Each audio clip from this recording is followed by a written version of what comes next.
Fala pessoal, bom, nós estávamos em uma tentativa de conexão no aplicativo Zoom e acabou que a conexão caiu, então nós vamos transmitir aqui eu e o doutor Luciano sobre o tema do coronavírus, né, Covid-19, essa instrumentalização da causa. Não vou falar muito, quem vai falar mais é um especialista para que nós possamos elucidar alguns pontos aí. Então eu vou convidar aqui o doutor Luciano, vamos lá.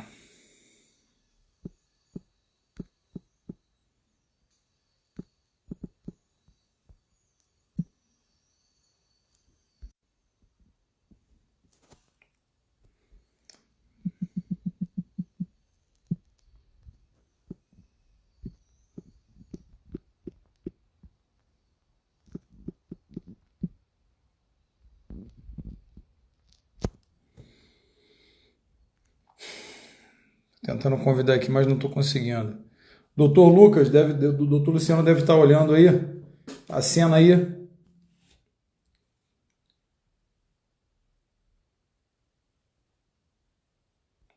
Pronto.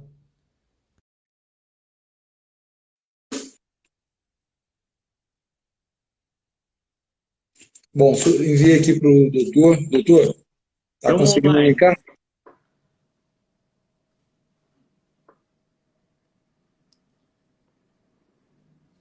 Doutor Luciano, acho que eu já estou vendo o senhor. Você me vê?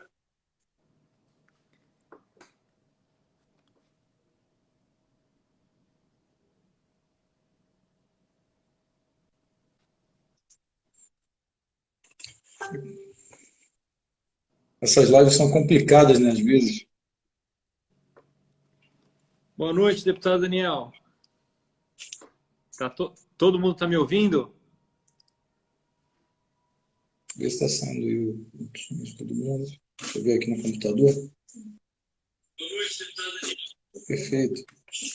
Todo mundo está me ouvindo?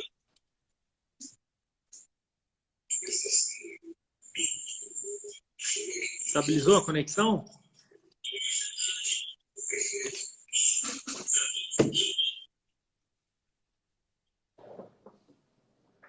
Ouvindo ok? Tá todo mundo ouvindo? Ouvindo o deputado Daniel? Ouvindo perfeitamente. Ao seu comando.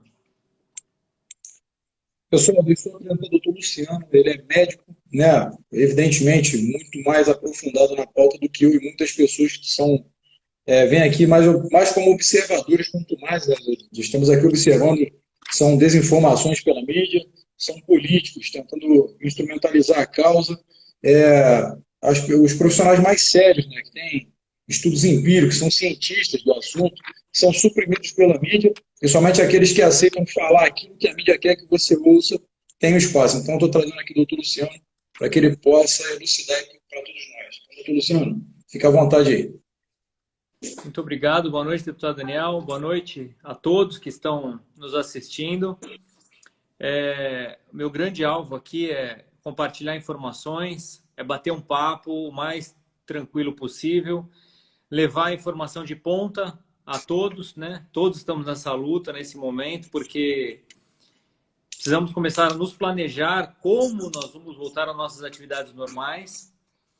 E estou aqui à completa disposição do deputado e de toda a rede que honrosamente está nos assistindo. Muito obrigado pela oportunidade, deputado. Obrigado, eu que agradeço. Bom, tentamos aí fazer uma grande chamada aí pelo Zoom, só que acabou caindo a conexão. Então, doutor, vou começar uma pergunta aqui, uma pergunta que todos nós queremos saber. O presidente Jair Bolsonaro já havia falado sobre a hidroxicloroquina com a azitromicina há tempos, né? Agora, mais ou menos um dia, é o que tem, o João Dória, que é o governador do estado de São Paulo, né? A minha opinião sobre ele, não vou deixar aqui claro agora, eu deixei claro muitas vezes, para mim é um caroneiro oportunista, para mim é um político safado, é um traidor da pátria e do presidente, mas ele quer apadrinhar, agora ele está querendo dizer que o Davi Wip, que foi aquele médico que acabou se infectando e fez o uso da cloroquina e não quis abrir para as pessoas, ou seja, demonstrando não interesse pela saúde das pessoas, mas não chatear o seu chefe para poder dar a razão ao presidente Bolsonaro. Então, a pergunta que não quer calar: a hidroxicloroquina e a azitromicina, na opinião do senhor, funciona?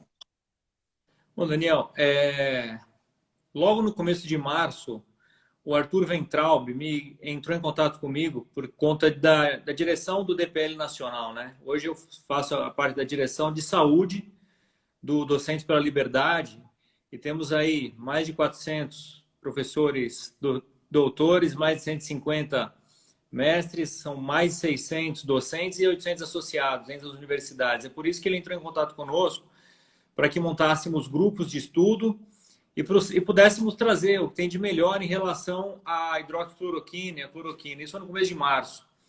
E aí montamos esses times, né? Me juntei com grandes pesquisadores. E desde então nós vemos estudando diuturnamente, conversando com outros médicos e outros cientistas de outros países, para que a gente possa agregar conhecimento a essa rede, né, de combate contra essa doença. E, de certa forma, aqui no Brasil nós somos privilegiados, porque nós pudemos assistir, estamos podendo assistir tudo o que aconteceu nos outros países. Aprendemos com a China no primeiro momento, essa doença entrou na Europa e Itália, Espanha, depois Estados Unidos, e fez o que fez, né? Tantas mortes ali na Itália, chegou um ponto a 800, 700, 800 mortes por dia. E começamos a nos questionar o que podemos fazer. Então, até um determinado momento, a única ferramenta que nós tínhamos era o isolamento. A gente não tinha noção se era isolamento horizontal, vertical. A gente só sabia que precisávamos nos isolar. E os italianos, junto com os franceses, eles começaram a pegar trabalhos científicos. Tem trabalho de 2005, saiu inclusive na Nature, que é uma revista científica extremamente respeitada, com alto índice de impacto científico.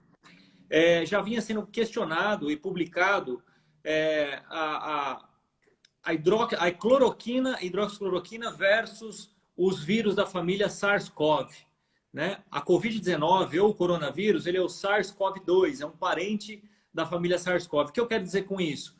Desde 2005, né, nós temos bastante tempo, mais de 10 anos de estudo da ação da cloroquina e da hidroxicloroquina em relação a esse vírus. E tem se mostrado eficaz in vitro, o SARS-CoV, em algumas pesquisas em vivo. E por isso, os profissionais de saúde italianos, eles decidiram usar nos pacientes graves. Já não se tinha terapia, já não sabia o que fazer, as pessoas estavam evoluindo para um estado grave de uma maneira muito rápida. E eles começaram a usar essas medicações nos doentes graves e perceberam que a gente chama de carga viral, né? A quantidade de vírus que tem dentro do corpo da pessoa, ela realmente abaixava, né? Dosando dia após dia, chegava a zerar a quantidade de vírus. Então, eu vou falar bem simples. 90% das pessoas não vão ter grandes problemas. 86% das pessoas nós chamamos de portadores assintomáticos. Eles não têm sintoma algum. O vírus passa pelo corpo deles e eles não sentem absolutamente nada. São imunizados, é como se fosse uma vacina natural. E o vírus vai embora. E 14% vai ter algum tipo de sintoma. Ou seja, 90% não tem absolutamente problema algum. O problema fica entre 5% a 10% das pessoas, que nós chamamos população vulnerável. Quem são essas pessoas? Os idosos, hipertensos, diabéticos, pacientes com câncer ou alguma doença imunológica, né? Não cientificamente falando, a resistência física baixa, são asmáticos, enfim, nós chamamos de população vulnerável. Essa população vulnerável tem uma probabilidade de complicar. E o grande problema é que eles complicam de uma maneira muito rápida. Então, do primeiro sintoma até uma pneumonia, uma inflamação pulmonar grave, vai algo em torno de 4 a 5 dias. Então, nós médicos estávamos vendo que a pessoa tinha o primeiro sintoma, no quarto dia, uma tosse leve com febre e uma tomografia completamente incompatível.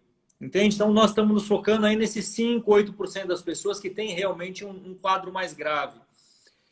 E são essas pessoas o senhor me que permite pontuar uma coisa para elucidar? Oi? Posso pontuar um pedaço? Sim, claro. Com o senhor? Até para poder elucidar para as pessoas que devem ter a mesma dúvida que eu. Esse artigo que o senhor mencionou, eu também postei na minha página do Facebook já sobre ele. Algumas pessoas não acreditaram porque falaram: então o Covid é um vírus antigo, não é de agora. Eu expliquei da seguinte maneira: eu falei, não, a família, acho que é Coronaviridae, né? Essa família do dos vírus, é uma família mais antiga que tem vários vírus. Na verdade, essa não é minha área acadêmica, a minha área acadêmica é jurídica, então, evidentemente, eu vou ser muito mais raso no que eu vou falar, mas eu vou tentar nas informações que eu tive. E eu expliquei que não. O Covid-19 é um vírus atual, só que tem uma família de coronavírus. Então, nesse ponto, está mais ou menos por aí. Outro ponto importante que o senhor mencionou foi justamente essa parte do grupo de risco. Geralmente, essas pessoas elas já tinham um fator primário patológico, né? Ou seja, tinham outro tipo de doença crônica que agravaria com o caso, é isso? Exatamente. Essas pessoas elas tendem a evoluir de maneira mais grave. E os italianos, o pessoal da Itália, da França, começou a tratar esse pessoal grave. E o primeiro a publicar foi um francês, né, o Didier. Ele publicou com um número muito pequeno de casos. Todo mundo criticou muito o trabalho, mas é o que nós tínhamos na mão, entende? Existe a ciência médica e a ciência médica tem todo o ritual. E nós precisamos trabalhar dentro do ritual da ciência médica. E ela está sendo feita nesse momento. Existe o ponto da medicina, que é salvar vidas. É a medicina de guerra, é a medicina da última hora, é oferecer para as pessoas o que nós temos de melhor na nossa mão. E é isso que os italianos fizeram com os pacientes graves. E aí a sociedade científica começou a se questionar, funciona de certa forma nos doentes graves pela observação clínica, não pela ciência, né? Pela observação clínica, funciona nos doentes graves? Sim, funciona. A complicação pulmonar é muito grave, é muito grave. Então, nós conseguimos fazer com que essas pessoas não cheguem no estágio tão grave se nós tratarmos elas precocemente. E essa pergunta tem norteado toda a comunidade científica do mundo hoje. E aí algumas instituições, alguns médicos e algumas instituições têm tomado frente a tratar a população vulnerável. Lembra que 90% não tem problema algum, mas tratar a população vulnerável de maneira precoce. E os resultados têm sido bastante animadores. Então, dizer que funciona do ponto de vista médico, nós temos observações clínicas e dados clínicos a cada dia mais crescente de que realmente funciona, de que é uma boa medicação e a associação dela com a azitromicina ou com alguns outros antirretrovirais. Na Itália não usou a azitromicina, nos Estados Unidos usou. A Itália usou alguns outros antirretrovirais. Eles funcionam muito bem, são tratamentos que aparentemente, do ponto de vista clínico, tem diminuído a quantidade de pessoas que têm evoluído de uma forma grave. Entende? Então, assim, as pessoas perguntam muito, mas na ciência tem comprovação científica dentro de todo o ritual da ciência? Não, não tem. Mas nós temos uma indicação clínica de que isso funciona? Sim. Então, hoje, nós nos agarramos ao que nós temos de melhor. É isso que está sendo difícil explicar no meio médico e científico, entende? É justamente... Precisamos fazer o melhor com que nós temos nas mãos no intuito de salvar vidas. Dar uma ferramenta para que nós possamos ter mais segurança e saber que existe algo a que nos agarrarmos que funciona do ponto de vista clínico. Foi a mesma coisa na época da primeira pandemia do HN1. Nós tínhamos o Tamiflu e era essa ferramenta que a gente ainda não sabia muito bem se funcionava para ele, mas tinha observação clínica que nos orientava, dizia que funcionava. E logo no segundo momento nós observamos que realmente funcionava. E aí foi disseminada a informação, as pessoas já estavam usando, a população de risco estava usando, nós conseguimos protegê-las. Perfeito. Então, um apelo aqui que eu faço à sociedade, o doutor Luciano é um médico, evidentemente, ele sabe o que está dizendo, ele estudou para isso, trabalha com isso e cada vez mais se aprofunda na pauta. O problema da sociedade é que ela não se atém a isso. Por exemplo, vou usar o doutor Luciano como exemplo. Se ele trabalha em um posto de saúde de um bairro, ele trabalha em um posto de saúde de um bairro com seu currículo exemplar. Né? E quando ele for atender um paciente disser, doutor, preciso me preocupar tanto com o vírus como a mídia veicula, ele vai dizer, não, você tem que ter preocupação, seguir todos os protocolos evidentes, mas não é basicamente isso que está sendo passado. É diferente. E o paciente vai falar, olha, doutor, mas o Tedros Adhanom, ele falou o contrário. Aí o doutor Luciano vai dizer, mas o Tedros Adhanom não tem os estudos que eu tenho nessa área, porque o Tedros Adhanom é um filósofo, só que ele é um homem massa. E o que ele está distribuindo, na minha opinião, é uma grande desinformação seletiva. As pessoas estão se perdendo na informação e deixando pessoas assim que não estão em conluio, né? Não são lenientes com essas ações midiáticas que são totalmente contrárias. Plantam o pavor, usam o medo como adubo na sociedade e não escutam pessoas tão sérias que não têm esse espaço na mídia. Ou seja, a voz do doutor Luciano é a mídia social. Ele não está na Rede Globo falando.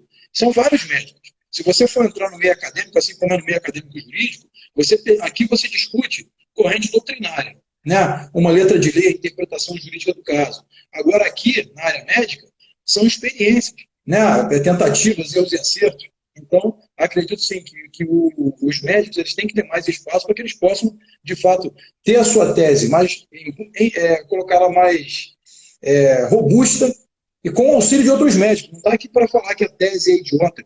Jamais vai se falar isso. O estudo demonstrou em 2005 que funcionava e agora estão dizendo que não, que é o ministro Mandetta, que eu fui totalmente contrário a muitas falas dele, o presidente Bolsonaro tinha razão e o presidente não é médico, ele deixou isso claro, ele falou, não estou receitando remédio, estou dizendo que existem estudos, inclusive das Forças Armadas, do Exército Brasileiro, da área médica do Exército Militar, que teve sucesso com o estudo. Então, acredito que o doutor está esclarecendo muita coisa aqui. Nós queríamos alcançar mais pessoas, para que as pessoas pudessem entender o que está acontecendo. Né, doutor? Podia ter feito talvez pelo Facebook, eu não sei se dá para fazer pelo Facebook uma live assim. A nossa live estava com milhares de pessoas já para poder assistir ali no Zoom, mas acabou caindo na conexão. Eu queria muito que isso aqui fosse à frente. Então, o senhor pode continuar falando. Outra pergunta, que o senhor falou do grupo de risco. Mesmo tratando, para poder clarear para as pessoas, mesmo tratando com a hidroxicloroquina e a azitromicina, que tem surtido efeitos positivos, que não são 100% dos casos, certo? Ainda poderão sim, mesmo com o tratamento com a cloroquina e a azitromicina, pessoas virem a óbito. Isso aí é um fato, não é isso? Sim, o que nós devemos deixar bem claro é que o tratamento medicamentoso, isso nós estamos propondo, não é a cura, é uma ferramenta diante de algo que nós estamos conhecendo. Nós estamos trocando a roda do carro com ele andando. Tá bem? Sim. Então, assim, nós estamos fazendo o melhor que nós temos na mão. Ele não é a cura, ele é uma ferramenta. E é uma ferramenta que tem se mostrado eficaz. Está aí a Prevent Senior aqui no Brasil, que vinha com indicação vulnerável, então eles foram obrigados a, de alguma forma, inovar e a mudar e a começar a tratar de maneira precoce os seus pacientes. E o que eles observaram, eles tinham uma curva muito ascendente de óbitos, né? Mais de 60% da carteira deles é composta de pessoas idosas e da população vulnerável, eles vinham numa crescente imensa e com o tratamento precoce eles observaram uma queda na mortalidade, assim como na internação dos pacientes em enfermaria e em evolução para estágio grave, assim como um esvaziamento nos seus leitos de UTI. Esse foi o grande alvo. Então nós já temos um indicador clínico, né? Nós temos um estudo clínico aí, uma observação clínica. São 400 pessoas que foram de alta. Ok, são 400 pessoas, isso não é zero. E temos lá nos Estados Unidos aí o Zelenka também que está publicando, né? Está mostrando os resultados da terapia da hidroxicloroquina com azitromicina. E como eu disse, o ponto dessa discussão aqui não fica só em torno da hidroxicloroquina e da cloroquina. Nós não podemos ser da religião da hidroxicloroquina e da cloroquina, mas do tratamento, das ferramentas que nós temos nas mãos. E aí tem lopinavir, oseltamivir, ritonavir, tem um monte de medicações que podem ser associadas para realmente abreviar, mas desde que seja no estágio precoce. O que nós observamos é tratar esse pulmão já no estágio grave, a partir do 5º, 6º, 7º dia, os resultados são bons, mas não tão bons quanto poderiam ser tratados precocemente, porque nessa população idosa, já entubada, já numa condição grave de UTI, praticamente 50% de mortalidade. Se a gente conseguir evitar que essas pessoas cheguem na UTI, nós teremos um benefício imenso. Eu fui médico de marinha e servi na Amazônia, depois passei 7 anos, quase uma década na Amazônia. Então, desde 2002 na Amazônia, morei quase 8 anos no interior da Amazônia. E pude tratar muita gente com malária. Já tem gente que tinha 30, 40 malárias.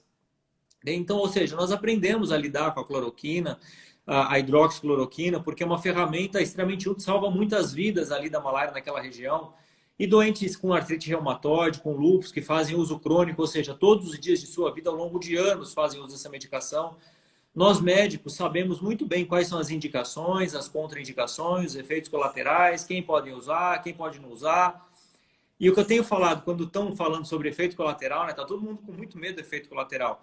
Tem efeito colateral? Tem efeito colateral. A gente consegue tratar? Sim, nós conseguimos tratar. Nós sabemos quem são as pessoas que terão efeitos colaterais? Sim, nós já sabemos. É uma droga, é uma medicação que está há 70 anos no mercado. O que eu falo é, se o efeito colateral fosse algo tão brutal e tão bicho de sete cabeças quanto tem falado por aí, não existiria mais população na Amazônia, principalmente no Alto dos Solimões. Javari, Juruá, Japurá, Juá. O pessoal que está me ouvindo, que é dessa região, sabe do que eu estou falando. Tem gente ali que tem, como eu falei, 30, 40 malárias, entende? Então, assim como nós não existiríamos mais, as pessoas que têm lúpus não estariam vivas, elas tomam há 10 anos essa medicação. Respeitando as indicações, as contraindicações da medicação, conhecendo a bula do remédio, nós conseguimos prescrever com segurança e salvar dar oportunidade para a maior parte das pessoas serem tratadas. A nossa luta com o Ministério da Saúde e junto com eles, eu consigo compreender o ritual que o Ministério da Saúde exige para que possa dizer sobre algum tratamento. Eu consigo entender. A nossa luta tem sido permita-nos, nós médicos, junto com nossos pacientes, olhando olho no olho, explicarmos isso tudo que nós estamos falando aqui, do tratamento em estudo, é uma doença nova, nós temos indícios clínicos de que isso funciona, e deixar o paciente a pessoa ter essa liberdade de falar, não, eu vou assinar um termo de consentimento junto com o médico, nós dois vamos nos responsabilizar por esse tratamento em estudo, e eu quero ter a oportunidade de ser tratado para que eu não evolua para um caso grave. Entende? Então, é esse direito que nós estamos reivindicando nesse momento. Não é de disseminar o tratamento para todo mundo, não é isso. E realmente, 90% das pessoas não vão ter problema com essa doença, cara. Nosso foco não é esse. É com a população de risco, a população vulnerável, que nesse momento pode ficar em casa, ser tratada caso deseje, com essa terapia em estudo e manter. Todo mundo vai sair para a rua. Quando nós começarmos a planejarmos voltar ao trabalho, não vamos fazer aglomerações, shows, festa, churrasco em casa. Vamos manter as medidas de higiene, lavando as mãos, levando álcool gel ou algum produto que possa desinfetar nossas mãos ao longo do dia, lavando as mãos o dia todo, deixando o sapato para fora na entrada da casa. Precisamos manter essas medidas de higiene, se possível, usando máscaras no dia a dia para trabalhar, quando nós começarmos nosso planejamento de volta, e proteger a população vulnerável, que é o que o Osmar Terra tem falado, né? Deixa os vovôs em casa, o pessoal que tem outras doenças, como nós chamamos de comorbidades, né? Os asmáticos, pressão alta, diabetes, deixa todo mundo em casa, trata deles e vamos começar devagar e com planejamento voltar à atividade econômica. É mais ou menos isso que é o que nós temos discutido nesse momento. Perfeito, doutor. O Instagram, eu gosto muito do Instagram, só que ele tem uma limitação no alcance de live, né? O Facebook nós não conseguiríamos fazer uma live? Eu acredito que sim, que nós consigamos. Se quiser deixar pré-agendado, eu volto. Nós tivemos um problema técnico grande hoje, né? Ficamos aí uma hora... É porque, assim, o alcance na página do Facebook, ele é ultradimensionado, né? Ele alcança mais pessoas. O Instagram, ele é muito dinâmico. Eu vou baixar esse vídeo aqui, que nós estamos fazendo, para eu poder publicar nas páginas e tentar compartilhar o link aqui da live também, porque o senhor está tirando muitas dúvidas que são contundentes. Nada que os profissionais sérios vêm falando há muito tempo, né? O senhor tem falado basicamente a mesma língua do presidente Jair Bolsonaro, né? Que não é médico, mas ele tem acesso a informações, é o presidente da República, né? Ele tem as melhores informações, muito melhores que a da grande mídia, né? Digamos aí de passagem, diga-se de passagem, uma mídia muito sensacionalista que tem plantado terror na sociedade. E é isso que tem me feito roer a ponta dos dedos, né? Nem a unha, não.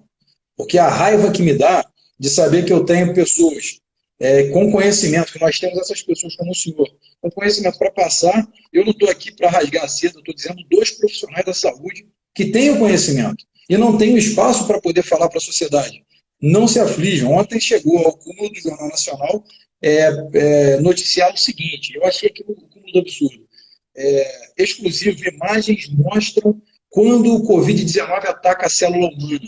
né? Aquela imagem horrenda de qualquer vírus que ataca uma célula humana, é uma imagem distorcida, feia, né? E plantar esse medo na sociedade, e, infelizmente o cidadão aqui que às vezes não, ele se pauta em uma notícia de 3 linhas, uma notícia abreviada, ele acaba acreditando que aquilo ali é como se fosse um vírus zumbi, né, que vai transformar a sociedade, vai dizimar a sociedade. E eu não acredito, como o senhor disse. Deixando claro, então, 90% das pessoas, 60% não vai nem sentir, vai ser assintomático. Os grupos de risco são os quais nós temos que focar os cuidados, evitar, aqui pelo meu conhecimento, vamos colocar que todo padrão de vírus de infecção, eles têm um tempo parecido, similar, né? O modo de infecção e o tempo também de incubação, o período de incubação são similares, não tem uma disparidade de tempo muito acentuada, não é isso? Exatamente. Sabe, Daniel, e corroborando com você, quem entrar na minha rede social, quem visualizar ali o que eu falei, num primeiro momento, a primeira orientação que eu dei foi: vamos ficar em casa, vamos nos preparar, preparemos-nos, vamos estocar alimento, vamos tomar cuidado. Foi a primeira informação, porque é o que nós tínhamos. Até porque o senhor também estava conhecendo o problema, né? Nós todos estávamos assistindo, Isso. horrorizados, o que estava acontecendo na Itália. Eu acredito que a China ainda não, ou eles não divulgaram os dados todos do que aconteceu com eles, ou eles vão começar a entender agora, porque a Itália, nós vimos o potencial destrutivo dessa doença na Lombardia no primeiro momento, e ficamos todos estarrecidos, e foi mais ou menos aí que eu fiz o meu primeiro vídeo, o primeiro comunicado: pessoal, é hora de a gente se preparar, isso aqui vai chegar daqui uns 15 dias aqui no Brasil, né? Porque nós já tínhamos notícia de que a doença estava entrando, e vamos se preparar, porque a gente não sabe o que está acontecendo, porque foi devastador na Itália, foi muito diferente da China. E foi aí que o Weintraub, o Arthur Weintraub, entrou em contato conosco, né, via governo, porque o que acontece? Nós médicos, infelizmente, grande parte de nós estamos presos a algo que eu chamo de cientocracia. Se não tiver num papel publicado, com estudo, nós chamamos de randomizado, multicêntrico, duplo cego, testado, retestado, 6, 8, 10 meses, 2 anos, 3 anos de publicação, a gente não consegue mais fazer medicina. A gente não consegue mais, como lá na Segunda Guerra Mundial, que os combatentes eram abatidos ali Posso pontuar? E o pessoal, o médico do front, cara, ele falou: bicho, não dá tempo de ler papel, preciso salvar a vida agora. Não dá tempo. E injetava água Exato. de coco na veia dos combatentes e salvou muita gente com isso. É a hora de nós oferecermos o que nós temos de melhor para as pessoas. Então, precisamos sair da cientocracia, fazer ciência enquanto nós fazemos medicina. E o que o presidente Bolsonaro viu lá atrás? Porque ele fez aquela viagem para a Índia, e lá atrás o que ele viu? Ele viu justamente isso. Ele ouviu falar: mas parece que lá na Itália tá dando esse remédio para o pessoal grave, parece que está tendo melhora. E Exato. ele mesmo falando: se está me dando melhora nos graves, é um pensamento lógico, né? O presidente não é médico, cara. Eu fiquei impressionado de nós médicos não fazermos esse tipo de pergunta. Peraí, está resolvendo ali nos pacientes graves? Por que não vai resolver no paciente? Por que eu tenho que ficar grave? Ele enquanto ser humano, né? Peraí, tem alguma coisa que... Por que a gente não trata um pouco antes? Exato. E aí a resposta era porque a gente não tem todo estudo, enfim, o ritual médico, o ritual de ciência foi dado nos doentes graves porque eles já estavam morrendo. E aí nós médicos também começamos a nos questionar. Então, a partir desse questionamento aqui no Brasil, eu acredito que foi aí que o Arthur nos procurou, enquanto Docentes pela Liberdade, e falou: olha, monta um time bom e, por favor, comece a achar a solução. Aprenda com quem está lá fora. E eu fiz a minha primeira ligação para uma colega médica, ela é pneumologista lá na Itália, lá na Lombardia, ela e o marido são pneumologistas, ela é anestesiologista também, fez anestesia comigo, inclusive, mora há muito tempo lá na Itália. E os dois estavam com pneumonia por Covid, e a melhora dela, ela falou: olha, comigo, vou te falar a minha experiência, comigo melhorou, e muito, melhorei muito rápido. E os pacientes que nós estamos administrando, lá eles estavam administrando a hidroxicloroquina com um antirretroviral, né? Eles não estavam usando a azitromicina. O pessoal dos Estados Unidos estava usando a azitromicina. Ela falou: nós temos visto melhora nesses pacientes graves. E por ter visto melhora, muitos de nós começamos a administrar no estágio mais precoce. Às vezes até com anosmia, né? Uma boa parte das pessoas perdem o olfato. elas perdem o olfato e consequentemente, perdem o paladar, em especial para doce salgado. A minha mãe é idosa. Eu já falei para ela, mãe, todo dia você levanta de manhã e cheira o vinagre. Tá bom? Cheira vinagre de manhã, cheira pó de café, vê se o cheiro tá aí, 2 vezes por dia. Se faltar o odor, você me chama. Porque o que os italianos começaram a fazer? Nós chamamos isso de anosmia, né? A perda do olfato, anosmia. Pacientes com anosmia e começando com quadro febril, 37,8, 38 de febre, eles já começaram a tratar. Eles já começavam Sim. a tratar porque a indicação de que era Covid era muito alta, Covid-19 era muito alto, né? Que era coronavírus. E os testes, o ideal seria testar todo mundo. Só que hoje, no mundo, nós não conseguimos produzir testes suficientes para suprir a população mundial. Isso é óbvio. Então, quando você está no meio da guerra, com gente caindo, morrendo do seu lado, o que você começa a fazer? Tratar precocemente. Então, esse foi o primeiro relato que eu tive de alguém do front tratando pacientes e doente, né? A própria pessoa, o próprio médico, o próprio profissional de saúde doente. Sim. Por isso que eu tenho falado, assim, aos 4 cantos do país.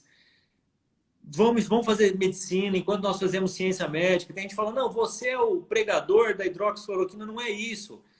Eu estou querendo salvar vidas. Eu estou querendo pegar o que há de melhor. É assim... E dar essa chance para as pessoas. Poxa, e se daqui 10 anos, na ciência médica, a gente vai perceber que não tem todo esse efeito. Realmente tem um efeito, mas não é todo isso que nós estamos achando. Ótimo. Se a semana que vem nós percebemos que a hidroxicloroquina, a azitromicina, a cloroquina, a azitromicina não é isso tudo, nós vamos mudar e oferecer o que tem de melhor para as pessoas, mas pelo menos dar a oportunidade delas se tratarem. E foi exatamente isso que o presidente Bolsonaro viu há 40 dias atrás. É essa possibilidade. Eu acredito que ele, como ser humano, né? A pessoa fala, ele tem tempo, ele avisou. Eu tenho mais de 60 anos. E outra, se as pessoas soubessem a história da medicina, né? A medicina, para evoluir, até lobotomizou pessoas, né? Era uma carnificina para poder entender o que se passa hoje. Se tem uma ameaça de vírus em larga escala, que classificaram como uma pandemia, foi um alerta mundial, na verdade, né? Estado de alerta mundial. E se você tem uma chance da hidroxicloroquina, a azitromicina, ou sei lá, vamos supor que fosse até o próprio zinco, ou até mesmo uma aspirina.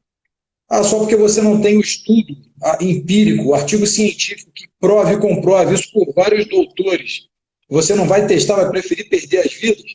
Né? Então é um absurdo mesmo. Então eu concordo.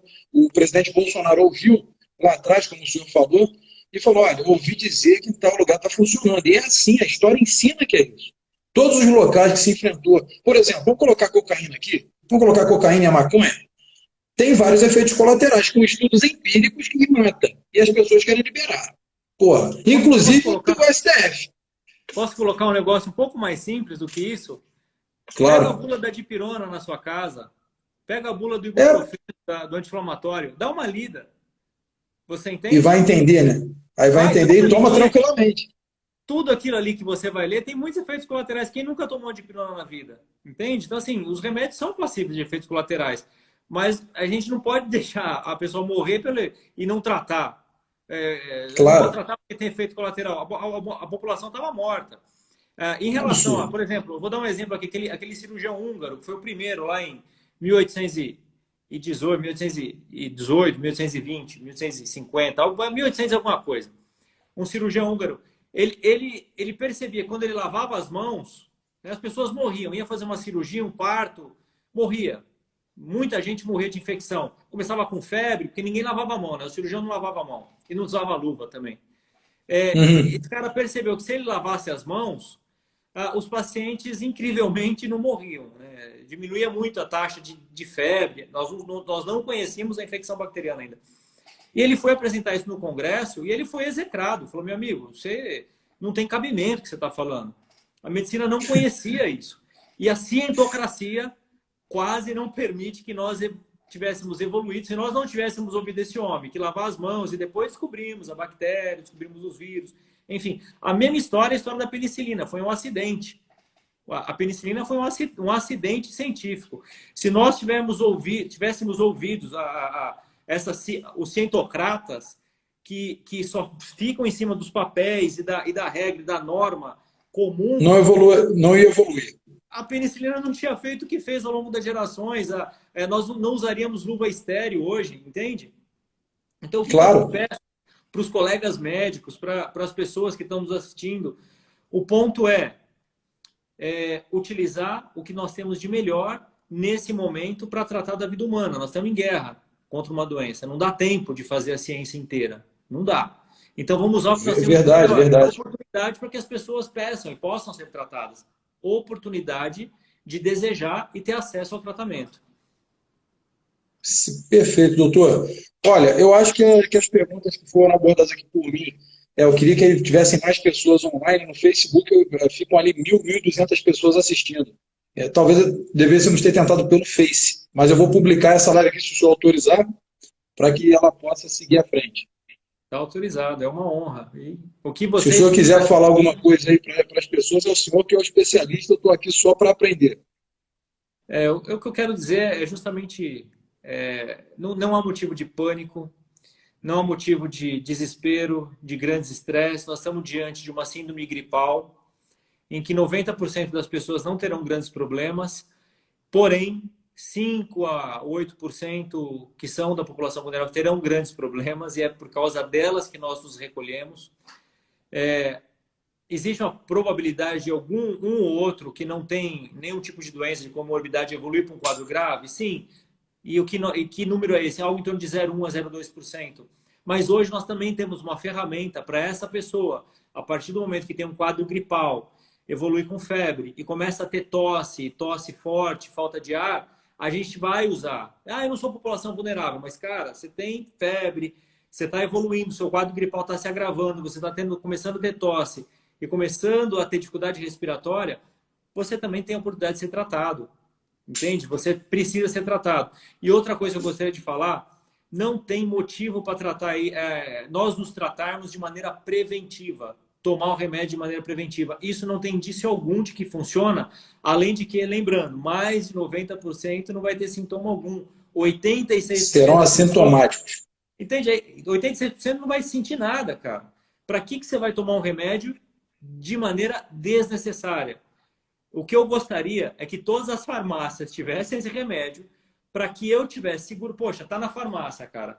Se eu tiver um sintoma ruim, um sintoma grave, eu tenho onde esticar minha mão e pegar ele. Tá tranquilo. Tô de boa em casa. O vovô e a vovó vão estar em casa. Se eles tiverem sintoma, nós tratamos. E as outras pessoas que nós vamos começar a planejar a voltar para o mercado, se elas tiverem essa segurança de que hoje nós temos uma ferramenta que nos mostra a indícios fortes de que ela realmente trata as pessoas. Estão aí os estudos da Prevent, do Zelenk, de vários centros hoje já são vários hospitais que estão tratando precoce. Se você sabe que essa ferramenta está ao alcance da sua mão na farmácia, poxa, virou a epidemia, uma pandemia de H1N1. Nós tínhamos todos os outros cuidados. Não, a gente não se aglomerava, a gente não fazia festa, a gente lavava bem as mãos, todas as medidas de higiene, usávamos máscara, mas a gente conseguia sair na rua com uma certa tranquilidade, apreensivo, com temor, não com terror. Temor é compreender que não é uma doença boba, mas lidar com ela de maneira responsável. Nós saímos com temor do H1N1 naquela época, porque nós tínhamos uma ferramenta na farmácia, né, que era o Tamiflu. Agora, eu acredito que nós estamos no ponto que nós podemos começar a nos planejar sair com temor, sabendo que tem ao alcance da nossa mão uma ferramenta para que a gente use caso desejemos. Perfeito. Doutor, olha, é um prazer muito grande poder aprender com o senhor e fico mais feliz de saber que muita coisa que foi falado pelo presidente, muito não, na verdade, tudo que ele afirmou estava correto, mesmo sem ser médico, mas ele tem uma equipe, o presidente ele é uma pessoa muito esclarecida, né? Capitão do Exército, vem da AMAN, né? Uma pessoa que é muito aplicada aos estudos, sempre foi. Muitas pessoas não conseguem compreender o presidente com o jeito turrão dele, porque ele é aquele cara raiz, é aquele cara que fala mesmo, não quer saber, talvez não use de uma linguagem tão coloquial, como, por exemplo, o presidente da Câmara, Rodrigo Maia, usa, ou como o bobo do Dória usa, ou como o Witzel usa, ou como os políticos daquela velha política usam, né? Mas as pessoas têm que compreender. É muito melhor ser duro nas palavras do que se utilizar do eufemismo para poder enganar as pessoas. Eu prefiro ser rígido, duro, às vezes até ignorante, grosso, para que a pessoa compreenda. É como eu aprendi na polícia. Nunca são esquecidas as lições aprendidas na dor. E é na dor que você aprende. No amor, quando está muito ali, você fica muito, vamos dizer que ficamos muito na resignação, né? Hoje a gente tem que estar indignado, aprender com pessoas como o senhor aí e várias outras pessoas competentes. Então agradeço o senhor demais aí. E vou publicar, já que o senhor autorizou. E marcamos uma também com o Eduardo Bolsonaro, que tem um longo alcance. Legal. Eu queria fazer um último pedido. Eu queria pedir para que, poxa, todos os políticos, cara, de qualquer instância, estadual, municipal, federal, líder de bairro, não importa. Pelo amor de Deus, vamos parar de politizar uma doença, uma medicação. Vamos olhar para as vidas humanas, entende? É só isso que eu quero pedir. Eu não sei porque cargas d'água as pessoas começaram a politizar um negócio e eu nunca vi um remédio, um tratamento ou uma doença ser tão politizado. Nós estamos perdendo vida por causa disso, entende? Eu fico feliz de ver agora, nesse momento, alguns prefeitos e até governadores se compreendendo isso e aceitando a possibilidade, da oportunidade das pessoas se tratarem, que outros venham, sabe? Que vamos deixar dessa briga política em cima de uma doença, deixa para a gente, chama para nós cientistas, para nós médicos e deixa a gente fazer o que a gente sempre fez, porque eles estão é isso que nós sonhamos. A briga está atrapalhando a gente de olhar no olho, pele na pele, sentir o nosso paciente e oferecer o melhor que nós temos para eles. Isso está atrapalhando muito a comunidade científica. Esse é meu último recado. Daniel, eu te agradeço assim, imensamente por essa oportunidade. Que Deus abençoe teu trabalho. Você é um guerreiro que está à frente aí dos interesses aí da nossa nação, tem feito um trabalho fantástico e está conversando comigo porque o teu alvo são as vidas, eu tenho certeza disso. O teu alvo é o mesmo que o meu, são as vidas que nós queremos salvar, esse é o ponto. Então, eu te agradeço imensamente pela oportunidade e que Deus te abençoe imensamente, abençoe a cada pessoa e cada lar de quem assistir e ouvir as nossas palavras. Doutor, poxa, muito obrigado mesmo. Eu fico muito lisonjeado pelas palavras, pelo carinho e reconhecimento. E pode ter certeza, de mim e do presidente, vocês não vão ter surpresas ruins, não. Pode ter certeza que a gente está aqui para tomar muita pancada e defender os interesses de vocês. Obrigado, Daniel. Obrigado. Fica com Deus, meu irmão. Amém. Todo mundo que assistiu aí, ó, um grande abraço e ótima noite aí para vocês. E fiquem aí com o pensamento. Ouçam as palavras do doutor. Pensar, como ele disse, temor não é terror. Você está respeitando ali todos os protocolos, mas não venha se arriscar de forma deliberada. Cuide-se, né? E cuide as pessoas mais próximas de você. E acredite que não precisa ter pânico. O pânico ele gera a desinformação, a replicação de mentiras. Não caia nessa esparrela. Fiquem com Deus aí, gente. Amém.